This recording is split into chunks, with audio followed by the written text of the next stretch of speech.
가정의 중심은 부부입니다. 하나님이 아담과 하와를 창조하셨을 때에 부모와 자식 간의 관계로 그 가정의 중심을 이룬 것이 아니라 한 남편과 아내의 관계로, 즉 부부의 관계로 교회를 하나님께서 가정을 통하여 이루셨음을 보게 되어집니다. 그러므로 가정의 축은 남편과 아내에 있습니다. 그 부부에게 주신 규범은 딱 한 가지. 시작. 그리스도의 희생과 사랑. 할렐루야. 잘 기억하고 계셨군요. 다시 한번 그 가정에게 주신 규범 딱 한 가지는 뭐라고요? 그리스도의 희생과 사랑. 그러니까 그리스도의 물과 피를 모두 쏟아 부어주시는 그 예수님의 희생과 사랑이 아내가 남편의 말에 복종할 수 있는 이유요. 그리고 남편이 아내를 사랑할 수 있는 본질적인 근거가 된다는 사실입니다. 그렇게 예수님의 희생과 사랑이 우리 가정에서 열매 맺을 때에 우리 가정은 혼인잔치가 이루어집니다. 오늘 본문은 천국에서 일어날 어린 양의 혼인잔치를 소개하는 말씀입니다. 여러분, 재미있는 것은 예수님의 사역은 공생의 첫 사역 기적이 어떤 사역이었죠? 가나에서 물이 포도주를 만드는, 그렇죠? 물이 포도주로 변하는 혼인잔치로 시작이 되어졌습니다. 그리고 예수님의 마지막 마무리되는 사역은 어린 양의 혼인잔치로 이루어지는 사역임을 우리들에게 말씀하고 있는 것입니다. 오늘 본문 19장 9절에 보면 이 혼인잔치에 초대받은 자들이 복이 있도다라고 말씀을 하고 계세요. 여기 쓰인 복이라는 말이요, 그냥 상점에 이렇게 붙어있는 이 복, 이런 단어가 아니고, 이런 복을 말하는 게 아니고, 이렇게 열심히 일해서 받는 수입이나 받은 축복을 여러분 우리가 말하는 것도 아닙니다. 여기에서 말하는 복은 뭐냐면 내가 받을 자격이 없는데 누리고 있는 복, 그것을 성경에서는 복이라고, 우리가 정말 기뻐하며 받아 누려야 될 복이라고 말씀을 하고 있는 것이죠. 따라서 어느 누구도 어린 양의 혼인잔치에 초대를 받을 자격이 없는데, 그럼에도 초대받은 것이 우리가 누릴 수 있는 최고의 복이라고 말씀하고 있는 것입니다. 사랑하는 여러분, 결국 우리의 궁극적인 구원은 마지막에 여러분 천국에 들어가는 모습인데, 이게 가장 귀한 축복이 아닐까요? 세상에서 아무리 많은 것들을 이루고 많은 공적을 쌓았어도 예수님 믿지 않고 여러분 지옥 가는 것처럼 불쌍한 인생이 없습니다. 그러나 세상에서는 좀 부족하게 살고 연약하게 살고 누가 봐도 흠모할 대상이 아니어도, 그러나 예수님 믿고 천국 가는 인생이 가장 축복된 인생임을 믿으시길 바랍니다. 그게 최고로 귀한 축복이에요. 천국 갈 수 있다는 축복. 그런데 계시록을 통해서 그 천국의 창문 하나를 열어 살짝 들여다보게 하신 것이 바로 어린 양의 혼인잔치라는 거예요. 우리가 훗날 마지막 호흡을 거두고 입성하는 곳이 그냥 대문을 열고 뚜벅뚜벅 집에 들어가는 장소가 아니라 바로 혼인잔치라는 사실입니다. 그렇게 결혼식장에 들어갔는데, 그것도 어떤 결혼식이냐, 본문 8절을 다시 한번 보실까요? 시작. 그에게 빛나고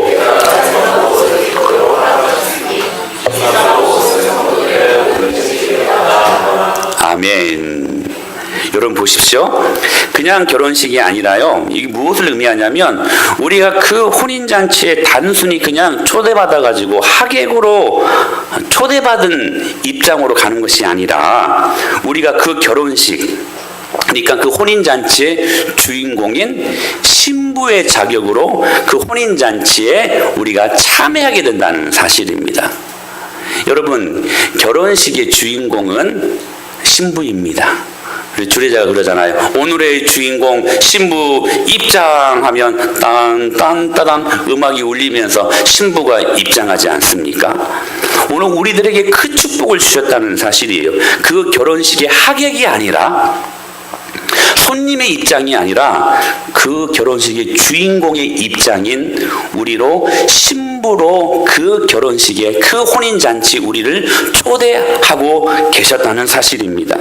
그날에 예수님은 우리의 신랑이 되시고 우리는 신부되어 완벽한 하늘 가정이 그때 비로소 이루어진다는 사실이에요. 여러분, 우리가 마지막 호흡을 다하고 이 세상에서 삶을 끝내는 날 눈을 뜨고 들어가는 곳이 여러분 결혼식장이래요. 이게 얼마나 기가 막힌 패러독스 역설입니까? 죽어요. 그래서 여러분 땅 밑에서는 여러분 장례식장이 치러지고 있습니다. 며칠 후 전국에서 막 슬퍼하며 울고 있지만 정작 예수 믿고 죽은 사람은 결혼식장, 예수님의 우리의 신랑이 되어 주셔서 우리가 그 혼인잔치의 주인공인 신부의 입장으로 그 놀라운 하늘 영광 찬란한 능력을 경험하게 된다는 사실입니다. 그러면 여러분, 복음은 역설입니다. 복음은 우리에게 주시는 완전한 축복이요 능력임을 믿으시길 바랍니다. 슬퍼하지만, 땅 밑에서는 슬퍼하지만 정작 예수 믿고 죽은 사람들은 저 천국에서 여러분 혼인잔치를 치르게 된다는 사실입니다. 우리가 마지막 호흡을 다하고 천국 문이 쫙 열리는 순간 천사장의 나팔 소리가 정확하게 울리고, 그리고 그 예수님 신랑 삼아 신부된 우리가 영원한 주의 영광을 누리는 그날이 우리에게는 놓여져 있다는 사실입니다. 사랑하는 여러분, 우리가 들어가는 천국은 레드카펫이, 소위 말하는 레드카펫이 깔려있지 않습니다. 그러나 여러분 기억하십시오. 우리가 들어가는 그 천국은 황금 보석과 12 진주 문이 있는 그 세상 어느 무엇과도 비교할 수 없는 곳이라는 것입니다. 만왕의 왕 되시고 온 우주 만물을 창조하시고 우리의 주인 되신 하나님이 우리를 위해 예비하신 곳, 바로 그곳이 하늘나라, 바로 어린 양의 혼인잔치가 이루어지는 곳이라고 말씀하고 있는 것이죠. 그리고 이 잔치에 참여하는 신부의 옷을, 이게 중요해요, 깨끗한 세마포 옷이라고 말씀하고 있는 것입니다. 정확히 하얀 웨딩드레스입니다. 정결하고 순결하고 거룩함을 상징하는 깨끗한 세마포 하얀 웨딩드레스 말입니다. 그런데 성경에서 말하는 신부의 모습은 그렇게 경건하거나, 제가 보건대 그렇게 정결하거나 깨끗하지 않는 것 같습니다. 그 대표적인 사람이 누구입니까? 가장 음탕한 신부로 성경에 등장하는 여인이 호세아 선지자의 아내였던 창녀 고멜 아니었습니까?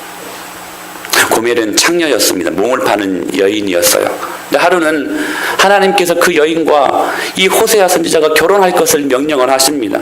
그 말씀에 신기하게도 순종을 해요. 그런데 그렇게 은혜를 줬으면 잘 살아야지 고멜이요, 집을 나갑니다. 한 번 나갑니다. 두 번 나갑니다. 세 번씩이나 나가서요, 다른 남자의 아이를 낳아 가지고 들어옵니다. 여러분, 이것이 상상할 수 있는 모습입니까? 이렇게 이스라엘 백성이 하나님의 신부인데, 아니 우리가 하나님의 신부인데 우상을 섬기는 너무나 음탕하고 방탕한 이스라엘 백성에게, 우리에게 시청각 교제처럼 보여주시는 하나님의 하나의 샘플이었습니다. 정말 우리는 하나님 앞에 불결한 고멜 같은 신부가 아니냐 하는 것입니다. 여러분, 이것을 인정할 때에 신랑 되신 예수님을 만날 때 우리 안에 기쁨이 임하는 것입니다. 이게 전제되어야만 해요. 여러분 기억하십시오. 우리가 하얀 웨딩드레스를 입을 자격이 과연 있는 사람인가 하는 것입니다.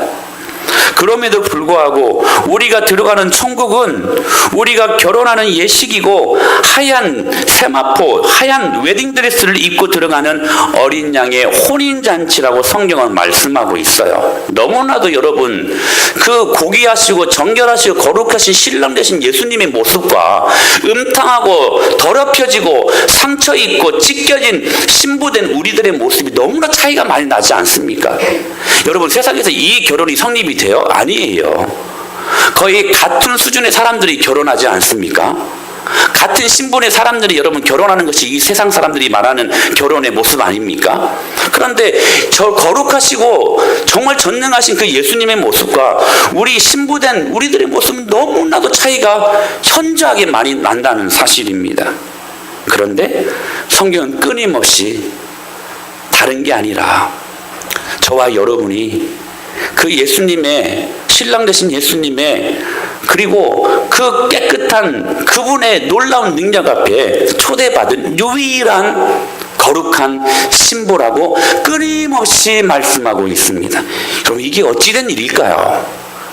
여러분, 이게 정말 가당한 일입니까? 우리가 이 가당치도 않은 이 은혜를 매일매일 받고 있기 때문에 감각이 사라진 것이죠. 여러분, 이 은혜는 정말 큰 것입니다.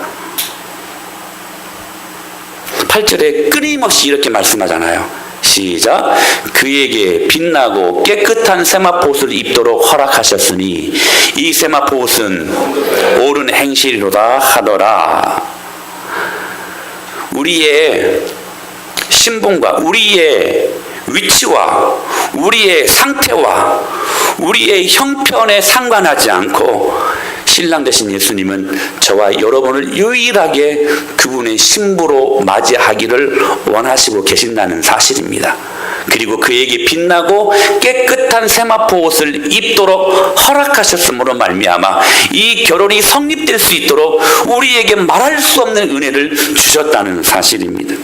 여러분, 룻과 보아스 이야기를 잘 아시지요? 베들레헴이 기근이 임하자 엘리멜렉과 나오미가 이웃나라 모압 땅으로 살라고 이민을 가게 됩니다.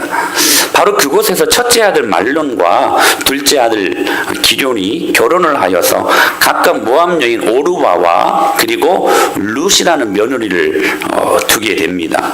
그런데 그곳에서 나오미의 남편 엘리멜렉이 죽습니다. 두 아들 기럯과 말론도 죽습니다. 다 잃게 되어집니다. 그 과정 속에서 첫째 며느리 오르바는 모압 친정집으로 다시 돌아가게 되고 룻은 끝까지 시어머니 나오미를 따름으로 말미암아 다시 약속의 땅 베들레헴 땅에 그 시어머니와 함께 다시 컴백하지 않습니까? 그런데 이 두 여인에게 다시 베들레헴 땅으로 돌아갔지만 그러나 이 여인에게 있었던 것은 아무것도 없었습니다. 모든 것들을 다 잃어버린 상태였어요. 집도 없었습니다. 땅 한 평도 없었습니다. 하루 먹을 거리 없었습니다. 그래서 룻이 시어머니를 대신하여 했던 것이 무엇입니까? 이삭 죽기였습니다. 당시에 가장 밑바닥에 있는 사람들만이 할 수 있는 그것, 이삭을 거둘 때에 하나님께서 일부러 고아와 과부들을 위해서 이삭을 흘리라고 말씀하세요. 그래서 가장 밑바닥에 있는 사람들은 그 이삭을 죽음으로 말미암아 하루거리를 근근히 주워서 먹고 사는 것. 여러분, 이 룻이 얼마나 남루했을까 한번 상상이 되십니까? 이 룻이 여러분 쉽게 말하면 거짓골 아니었겠습니까? 그런데 그곳에서 이 룻이 하나님의 은혜로 누구를 만납니까? 보아스를 만납니다. 그런데 룻기 2장 1절에 보면 이 보아스를 소개하기를 이렇게 소개하고 있어요. 시작. 나오미의 남편 엘리멜렉의 친족으로 유력한 자가 있으니 그의 이름은 보아스더라. 보아스를 이름하여 별명을 하나 붙여주는데 유력한 자라는 거예요. 히브리어로 기뽀르 하일이라는 말입니다. 이 말은 무슨 말이냐면 능력도 있고 성품도 아름다운 실력자라는 뜻을 갖고 있는 게 유력한 자 기뽀르 하일이라는 단어예요. 여러분, 얼굴도 잘생겼습니다. 키도 훤칠해요. 꼭 누구를 보는 것 같죠? 여기 서 있는 사람을 보는 것 같지 않습니까? 예, 그냥 웃으라고 하는 소리예요. 예. 돈도 많습니다. 매너도 좋아요. 세상에 이런 남자가 어디가 있어요? 이런 남자가 어디가 있어요? 그 사람이 보아스였습니다. 그런데 보아스가 룻을 만나자마자 룻을 마음에 두기 시작합니다. 그리고 이 유력한 자 기뽀르 하일, 이 보아스가 룻을 부르는데 룻의 호칭이 달라져요. 3장 11절 시작. 내가 현숙한 여자인 줄을 나의 성읍 백성들이 다 아느니라. 현숙한 여자라고 이 기뽀르 하일, 유력한 자인 보아스가 그를 인정해 줍니다.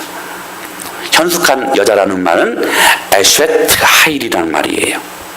그러니까 유력한 자 기뽀로 하일, 현숙한 여자 에쉐트 하일이란 말이 같은 단어예요. 이게 남자에게 붙이는 말이 가뽀로 하일이고, 여러분 현숙한 여자에게 말하는 게 에쉐트 하일이라는 말이에요. 여러분 여기서 우리는 아주 중요한 은혜를 경험하게 됩니다. 보아스를 유력한 자로 소개하고 있죠. 거기에 비해 여러분 룻은 형편없는 사람이었습니다. 모압 이방 여인이었습니다. 그것도 거짓골이었습니다. 근근히 이삭을 주워 먹고 사는 거지였습니다.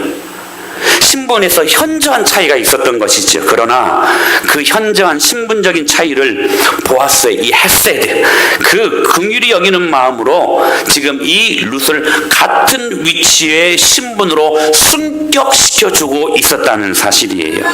그것이 바로 기뽀로 하일, 에쉐트 하일이라는 말입니다. 유력한 자, 현숙한 여자, 같은 신분으로 이 룻을 승격시키고 있었다는 사실이에요. 다시 말하면 보아스가 이 룻과 함께 결혼하고 싶었습니다. 그런데 그 신분적인 차이가 너무나도 컸어요. 그래서 그 신분의 차이를 좁히고 이제는 동격화합니다. 그래서 이 룻을 현숙한 여인 에쉐트 하일로 신분을 승격시키로 말미암아 자신의 신분과 동일시했다는 사실이에요. 그래서 룻과 보아스가 결혼할 수 있었던 것입니다.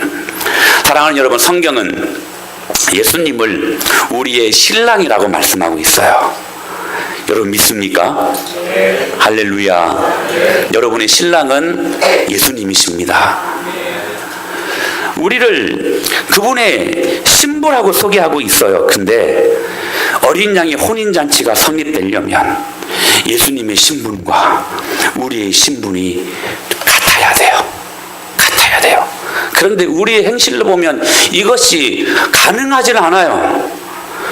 죄인인 우리가 거룩하시고 죄가 없으신 완벽하신 정결하신 신랑 되신 예수님과 우리가 하나가 될 수 없어요. 그래서 여러분 기억하십시오.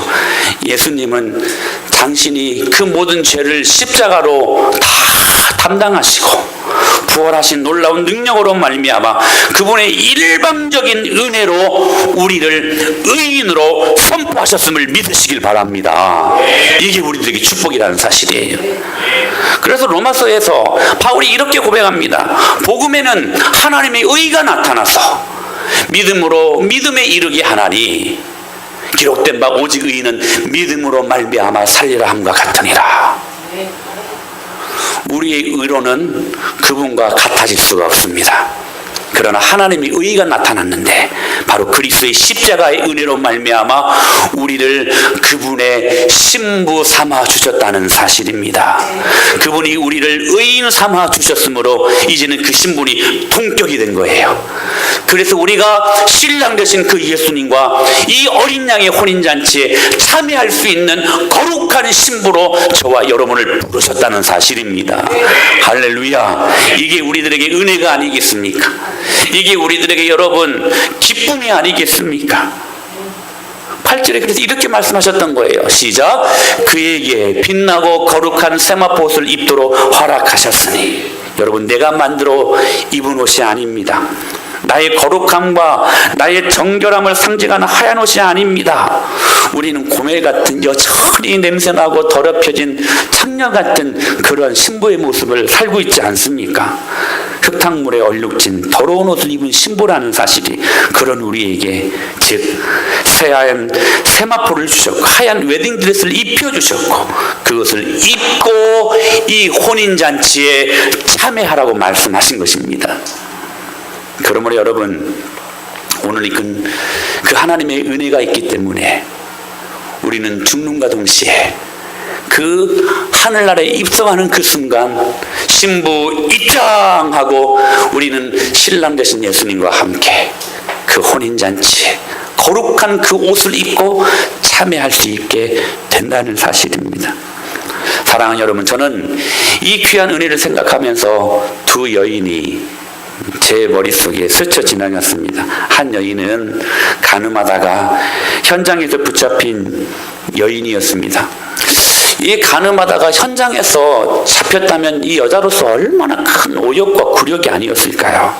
그런데 이 여인이 천국에 입성할 때 과연 어떤 마음이었을까? 저는 이게 굉장히 궁금해지더라고요. 온갖 굴욕과 창피와 오욕 속에서 사람들이 던지는 돌에 맞아 죽을 뻔했던 그 여인이 예수님 때문에 용서받고 살아났습니다. 그 여인이 천국에 입성하던 날 신랑 되신 예수님을 만나고 어땠을까 하는 것이지요. 여러분, 어린 양의 혼인잔치에 당당하게 신부의 입장으로 이 여인이 혼인잔치에 참여했을 때 신랑 되신 예수님께 뭐라고 고백했을까요? 뭐라고 고백했을까요? 저는 또 한 여인이 생각이 났습니다. 남편 6이 있었던 수가성 여인이 생각이 났습니다. 사람들의 손가락질과 괄시 속에서 하루하루를 살고 있었던 이 수가성 여인이 아니었습니까? 예수님과 우물가에서 대화를 나누고 있었던 이 여인이 과연 천국에 입성했을 때 어떤 마음으로 입장했을까? 신랑 되신 그 예수님을 만났을 때 과연 뭐라고 이 여인이 고백했을까 하는 것이지요. 주님 사랑해요. 주님 찬양합니다. 예, 이런 고백도 했을 것입니다. 그런데 저는 그 여인들이 예수님을, 신랑 되신 그 예수님을 만났을 때에 첫 번째로 고백했던 것이 이 고백이었을 것 같아요. 예수님, 미안했어요. 예수님, 제가 그렇게 살면 안 되는데 정말 죄송했어요. 저는 회개라고 생각합니다. 제가 전에도 말씀을 드렸는데 저희 아버님이 돌아가실 때 저희 어머니와 저희 형제들이 아버님의 입관을 보고 그리고 또 하관식을 보면서 계속 다른 말에 고백은 거의 없었어요. 계속 내뱉었던 반복적인 말이 여보 미안해 그 고백이었어요. 아버지 살아생전 정말 효도하고 더 잘해드렸어야 되는데 아버지 미안해 그 말밖에 안 나오더라고요. 여러분, 저는 이것이 8절에서 말씀하시는 성도들의 옳은 행실이라고 저는 믿습니다. 같이 한번 읽어볼까요? 시작. 그에게 빛나고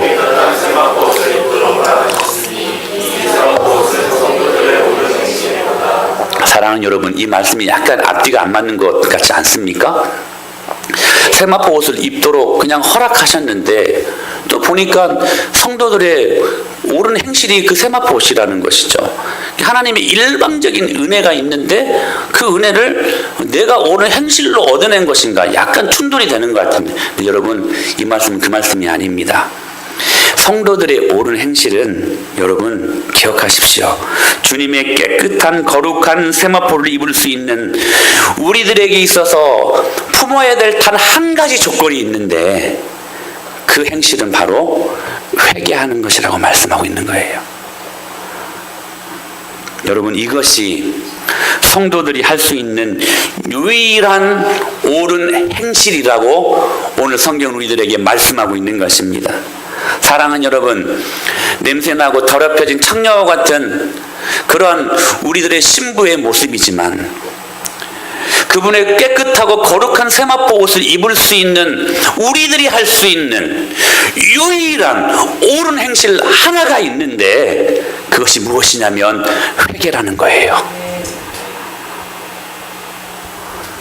그러므로 그 회개는 혼인잔치를 이루게 하시는 주님의 놀라운 능력입니다. 회개하라, 천국이 가까웠다 말씀하시잖아요. 천국을 누리기 위해서 우리들에게 필요한 것이 무엇이냐? 회개하는 것이래요. 예수님이 말씀하셨습니다. 사랑하는 여러분, 회개만이 우리가 거룩한 깨끗한 세마포 옷을 입을 수 있는 유일한 성도들이 행할 옳은 행실이요 여러분 조건입니다. 그래서 예수님께서 말씀하셨지요. 마태복음 5장 20절에 이렇게 말씀하셨어요. 시작.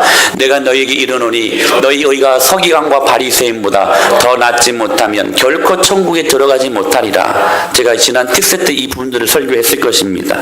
더 낫지 못하면 이 말이 헬라어로 페리슈오라는 말이에요. 이게 무슨 말이냐면 차원이 다른 의라는 말입니다. 서기관과 여러분 바리새인은 율법적으로 완벽한 사람들이었습니다. 그들을 우리는 뛰어넘을 수 없어요. 율법적으로 보면 승산이 없습니다. 우리가 바리새인보다 그렇다면 나은 의가 무엇인가? 성경은 없다고 말씀하고 있어요. 그들의 행하는 의를 보면 여러분 우리와 게임이 안 됩니다.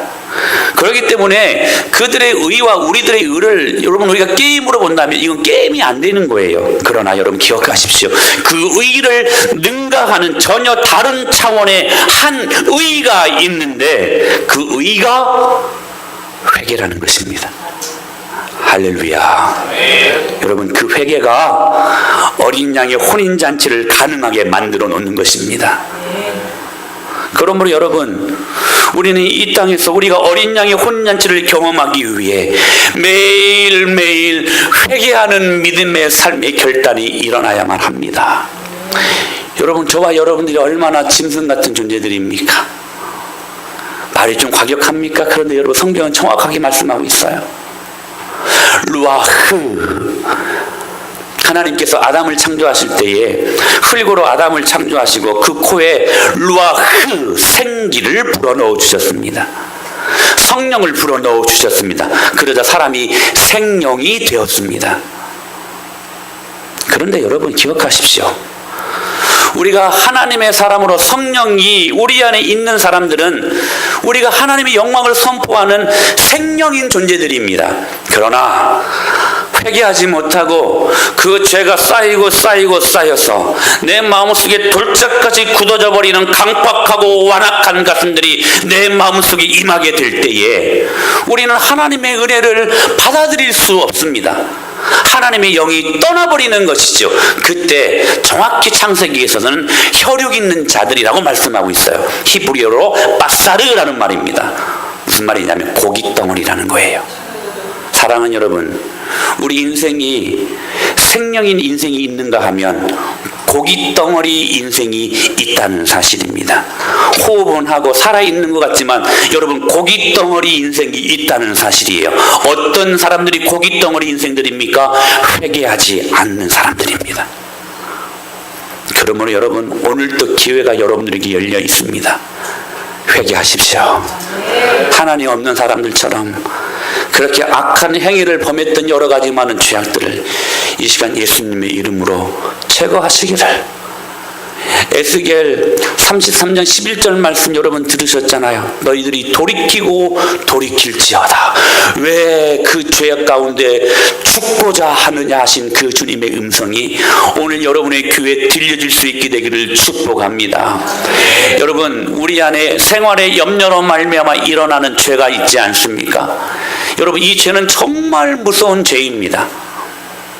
모두가 너도 나도 할 것 없이 다 염려하기 때문에 염려가 여러분 죄가 아닌 것 같지만 여러분 염려하는 시간만큼은 누가 가장 활발하게 움직이는 시간이에요?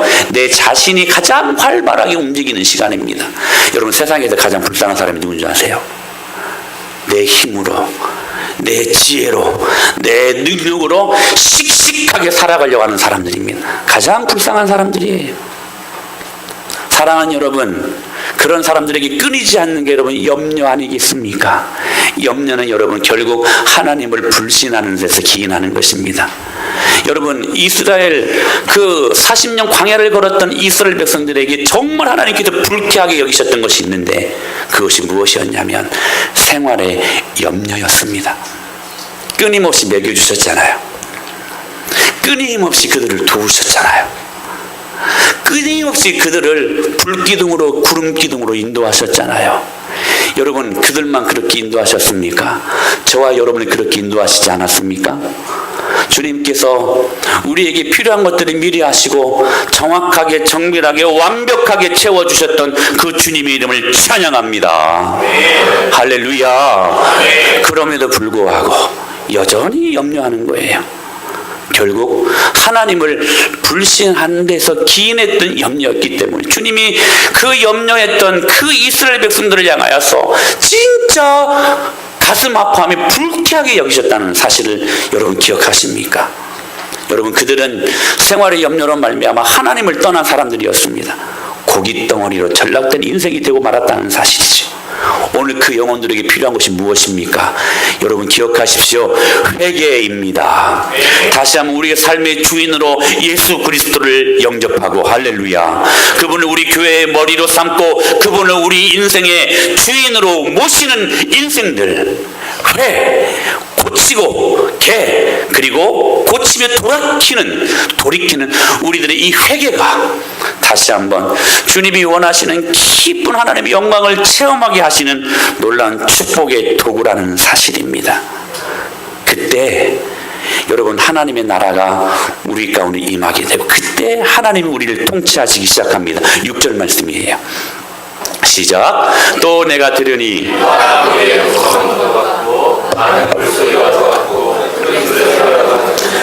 큰 우레소리와도 같은 소리로 이르되 할렐루야, 주 우리 하나님 곧 전능하신 이가 통치하시리로다. 할렐루야.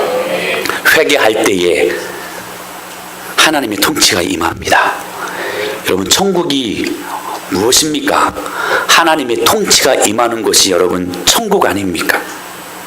여러분 오늘 이 천국이 결코 죽어서만이 가는 것이 아니라, 이 통치의 현장이 하늘에서 일어나는 일이 아니라 오늘 지금 이 땅에서 일어나는 일이라고 저는 믿습니다.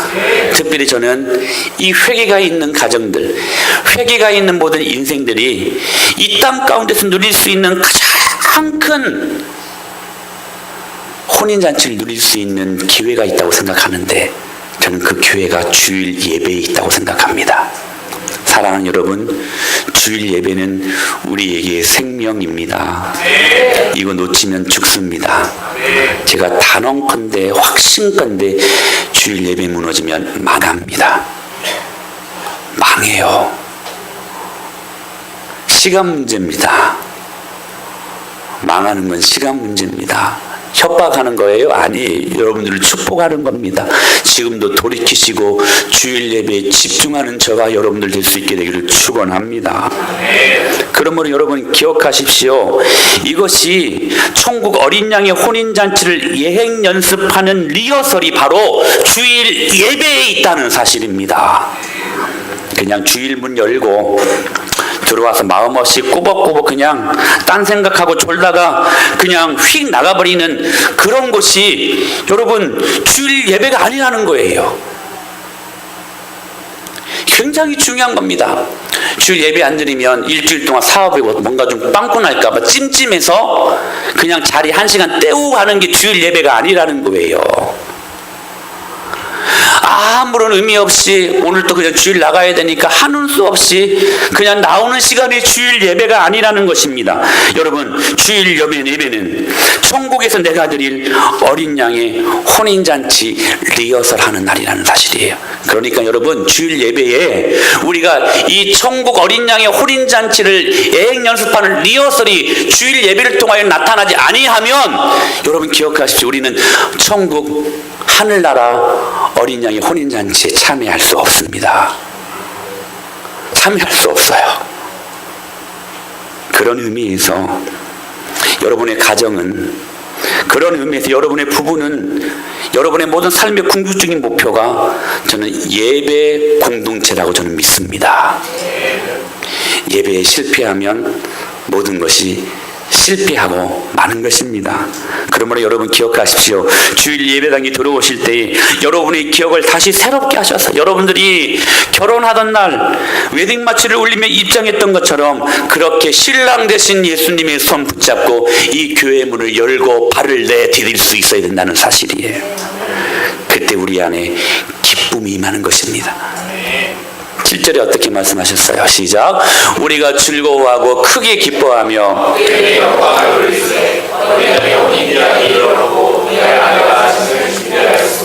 그때 여러분 세상에 알 수 없는 기쁨이 우리에게 임하는 겁니다.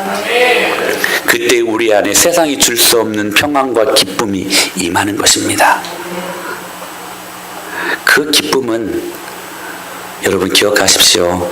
진리로 인한 기쁨입니다. 그 진리의 빛 안에서 비춰지는 빛을 우리 마음에 받게 될 때에 그 찬란한 진리의 빛과 함께 다가오는 수많은 빛깔의 하나님의 아름다운 성품들, 나의 마음 안에 장렬하는 신비로운 빛으로, 그분의 사랑으로, 그분의 친절과 그분의 자비로움으로, 그분의 오래 참으심과 그분의 의롭고 거룩하신 성품들이 내 안에 쏙 들어오게 된다는 사실이에요. 그 사실들로 말미암아 우리는 우리 안에 세상이 줄 수 없고 알 수 없는 기쁨이 역동하게 된다는 사실이에요.